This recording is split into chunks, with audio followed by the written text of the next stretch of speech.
Olá meus caros alunos, sejam todos aí bem-vindos a mais uma aula e continuando essa abordagem sobre saídas dos processos que geram planos, eu quero abordar agora sobre algumas saídas referentes ao planejamento das aquisições que são diferentes relacionadas com outras saídas dos mesmos processos que geram planos e gerenciamento de projetos, né? Entre eles, um dos que mais merecem nosso destaque aqui no caso são as estratégias de aquisição aqui no caso, né, que determinam o método de entrega do projeto, o tipo de acordo juridicamente vinculativo e como a aquisição vai avançar em cada uma dessas fases. Então temos três aspectos a serem considerados, tipos de contratos que serão abordados, como é que vai ser feito as entregas do projeto, né, as questões jurídicas envolvidas também em relação a esses contratos. Entre eles podemos pensar, né, na questão do método de entrega, né, dentro desse conceito no caso, e aí envolve duas modalidades, uma de serviços profissionais, e aí nós temos que definir, olha, é com ou sem subcontratação, né? Eu estou contratando você ou eu te dou direito, no caso, de subcontratar alguém para também prestar esse serviço. Empreendimento conjunto entre comprador e prestador aqui no caso, né? Então a gente vai ter essa relação de proximidade entre essas duas figuras. Já dentro da construção industrial ou comercial aqui no caso, nós podemos ter algumas modalidades de contrato que podem ser utilizadas dependendo da situação que eu preciso criar para o meu projeto. Essas situações podem ser, por exemplo, o turnkey, o design build, o design bid build, o design build operate e o design own operate transfer. Vamos conhecer um pouco sobre cada um desses estilos, né? O primeiro deles, no caso, é o design build, que envolve o seguinte: o contratante ele é responsável pelos aspectos de design e construção do contrato, incluindo o gerenciamento e o trabalho de projetista. Nessa modalidade, o contratante, no caso, ou o fornecedor, ele é responsável por tudo, desde o desenho do projeto até a execução, a construção do projeto em si. E o resultado ele é entregue à contratada ou ao cliente aqui no caso. Já dentro do Design Bid Build, a gente tem o seguinte: o projeto é elaborado por um arquiteto ou engenheiro e posteriormente é submetido a um processo de licitação. Então, no Bid Build, eu vou trabalhar o seguinte: eu preciso de alguém para poder projetar para mim, para poder levantar requisitos, para poder estabelecer especificações. E aí, em posse dessas informações, eu vou no mercado licitar. E as empresas que interessadas nesse serviço vão apresentar suas propostas com base nessas especificações que eu forneci aqui no caso. Em relação ao Design Build Operate, ou também, né, Design Build Own Operate, ele é similar ao Design Build, ao DB, porém sem transferência de propriedade para outra entidade ou setor público. Então o fornecedor ele desenha o projeto, ele executa o projeto, mas ele não devolve o projeto, por exemplo, para o setor público, né? Existem situações em que para o setor público é interessante, pode ser no caso interessante, desenvolver um tipo de projeto e aí ele contrata um fornecedor no caso para poder desenvolver esse projeto, mas isso não retorna para o setor público, ele fica em posse da iniciativa privada, por exemplo. Dentro do Design Build Operate ou Design Build Operate Maintain, né, ele é similar ao anterior, porém a empresa que desenvolveu o projeto não tem propriedade sobre o projeto, ele pertence no caso ao cliente. Só que tem um detalhe, né? Dentro dessa modalidade, o fornecedor, além de desenvolver o projeto, ele entrega o projeto para o cliente, mas ele é responsável pela manutenção, né, do trabalho ao longo do ciclo de vida do produto, do resultado que foi gerado por meio do trabalho. Ele tem essa exclusividade, tá? Em relação ao Build, Own, Operate, Transfer, né, isso talvez você vai se identificar com ele. Olha só o que diz o nosso texto. É a forma de financiamento de projetos onde a iniciativa privada recebe a licença do setor público para financiar, projetar, construir e operar uma instalação por um período determinado, após o qual o controle é transferido de volta para a administração pública. Antes da transferência, a instituição privada possui permissão para estabelecer tarifas de uso e arrendar os estabelecimentos de forma a recuperar os investimentos iniciais, além de compensar os custos operacionais e de manutenção do projeto. E aí, você se identificou com alguma situação dessa? Você já viu algum tipo de empreendimento dessa natureza? Vou citar uma coisa que é muito comum, né? Pagamento de pedágio, por exemplo, né?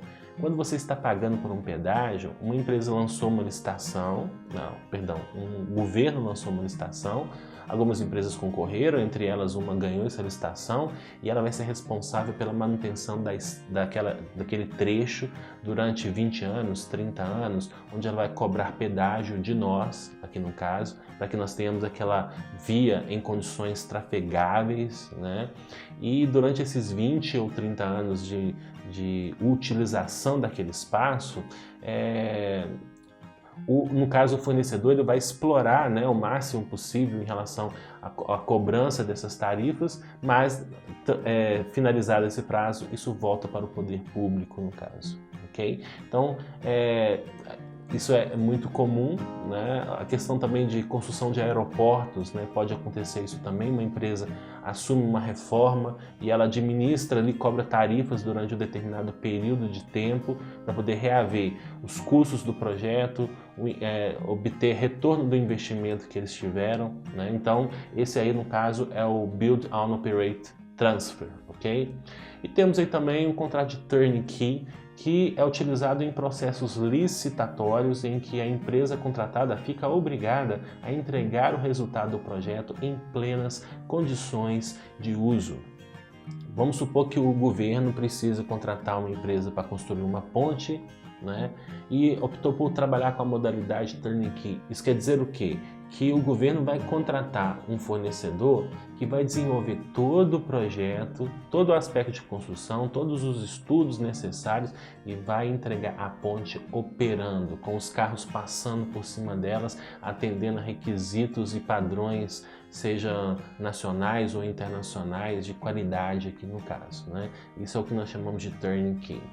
Ainda em relação à estratégia de aquisições, nós podemos também estabelecer tipos de pagamentos contratuais que envolve o estabelecimento de rotinas de pagamento para o meu fornecedor baseado no tipo de contrato, baseado em desempenho, baseado às vezes em entregas parciais do projeto. A gente estabelece essa questão junto ao fornecedor.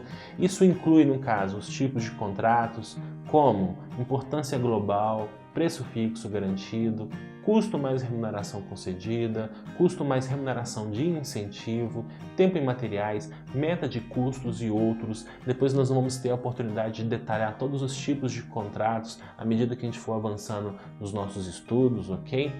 Mas basicamente, assim, trazendo uma visão geral para vocês em relação a contratos de preço fixo, normalmente o trabalho ele é previsível. Um trabalho de engenharia, por exemplo, no caso que eu citei, a construção de uma ponte, extremamente previsível, porque a gente tem, além de ter muita empresa com experiência nesse ramo, nós temos muitas normas e informações disponíveis no mercado. Então é possível estabelecer um escopo bem detalhado sobre esse tipo de projeto e, portanto, trabalhar com um contrato de preço fixo. Os requisitos são muito bem definidos, né? E provavelmente não vão mudar muito, né? A estrutura do projeto em si não vai alterar muito. Já em relação a contratos de custos mais remuneração, nós temos no caso que o trabalho está constantemente evoluindo. Normalmente nós lidamos com incerteza, com escopo incerto. Os requisitos não estão definidos e provavelmente mudarão à medida que a gente vai avançando no projeto, tá? E incentivos e prêmios podem ser utilizados, agregados ao contrato como maneira, né, de alinhar objetivos entre comprador e vendedor, né? É uma forma que a gente pode encontrar para poder incentivar os nossos fornecedores a entregarem os projetos ou no prazo ou exceder, no caso, né, positivamente, os resultados do projeto, entregando mais cedo aquele projeto. Para mim, às vezes, pode ser interessante receber mais cedo e, portanto, eu posso o quê? Premiar o meu fornecedor em função desse desempenho acima da média, aqui no caso. Continuando ainda sobre estratégia de aquisição, nós temos que nos preocupar em relação às fases de aquisição, ou seja, o sequenciamento ou distribuição em fases, né, das compras do projeto, uma descrição de cada fase e objetivos específicos que nós estamos buscando em cada momento. A gente não pode pensar apenas no projeto como um todo, mas pensar nas etapas do projeto ajuda no gerenciamento, ok? Indicadores e marcos de desempenho para dizer se está dentro ou fora da meta, critérios para migrar de fase, o que vai dizer que eu posso ir para a fase 2, né? Que resultados que eu tenho que assumir ou que eu tenho que atingir em relação à fase 1, isso tudo tem que ser estabelecido. Eu posso criar um plano de monitoramento e avaliação para monitorar o progresso também do projeto, estabelecer um processo de transferência de conhecimento. Então um fornecedor desenvolve alguma coisa para mim e esse processo de passar para o cliente ele tem que ser pensado, então tem que ser construído um processo de transmissão de conhecimento. Uma outra saída também de planejar o gerenciamento das aquisições, nós temos aí a especificação do trabalho das aquisições. Ela é desenvolvida a partir da linha de base de escopo do projeto, define apenas a parte do escopo do projeto que deve ser incluída no contrato correspondente. Talvez você deva lembrar que dentro do projeto nós temos um documento chamado especificação do trabalho do projeto, né? Este documento ele descreve todo o escopo do projeto, ele é criado lá no processo definir o escopo. E aí ele descreve o trabalho que deve ser feito no projeto. E aí dentro desse documento, uma parte desse projeto pode vir a compor a especificação do trabalho das aquisições, onde esse esforço vai ser terceirizado, ele vai ser encaminhado para um fornecedor aqui no caso, né? Ele vai descrever o item de aquisição em detalhes suficientes, né, para permitir que os vendedores em potencial determinem se são capazes de prover os produtos, serviços ou resultados. Então é muito importante esse documento em se tratando de aquisições, porque se eu vou solicitar um serviço, quem vai se habilitar para poder prestar esse serviço tem que saber o quê, né? Tem que conhecer o trabalho. E quanto mais detalhes eu estiver disponível, né, melhor vai ser a minha proposta aqui no caso, as propostas que eu vou receber, né? E pode incluir especificações, quantidade desejada, níveis de qualidade, dados de desempenho, período de desempenho, local de trabalho e outros requisitos que forem necessários, né, que vão justamente delimitar, estabelecer diretrizes para o meu fornecedor prestar o serviço. Temos aí uma grande saída também importante para nós, são critérios para a seleção de fontes, que é um meio, no caso, né, para garantir que a proposta selecionada oferecerá a melhor qualidade para os serviços necessários. Então, como que eu posso garantir isso? Eu posso garantir isso a partir do momento que eu tiver o quê? Os critérios para selecionar os fornecedores. Então, que critérios que eu posso utilizar? Eu trouxe alguns exemplos, né?